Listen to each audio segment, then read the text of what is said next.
तुम्हाला पण आवडतात का चीज बॉल? चला तर मग रेसिपी बघू। मी इथे ब्रेड घेतलेत, ते छान ब्राऊन करून मिक्सरला बारीक करून घेतलेत। पॅनमध्ये बटर घातले, तूप घातले, छान गरम झाल्यानंतर त्याच्यामध्ये कॉर्नफ्लॉवर घालायचं आहे। त्याच्यामध्येच घालूया 1 चमचा आलं, स्वीट कॉर्न, चाट मसाला, मीठ, काळी मिरी पावडर हे सर्व छान मिक्स करून घ्यायचं आहे।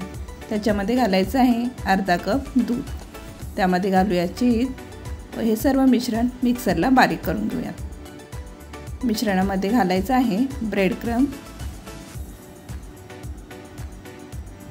त्यामध्ये घालूया आपण उकडून किसून घेतलेला बटाटा, चवीनुसार मीठ व हे सर्व मिश्रण मिक्स करून आपल्याला 10 मिनिटांसाठी बाजूला ठेवून द्यायचं आहे। व्हिडिओ आवडला तर लाईक, शेअर, सबस्क्राईब करा।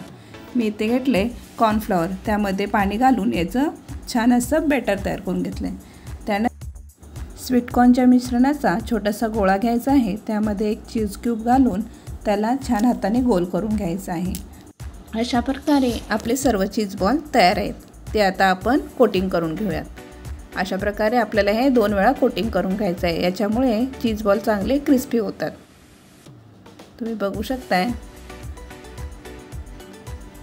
त्यानंतर तेल गरम करून घेऊयात व त्यामध्ये ब्राऊन होईपर्यंत आपल्याला हे चीज बॉल तळून घ्यायचे। खाण्यासाठी तयार चीज बॉल।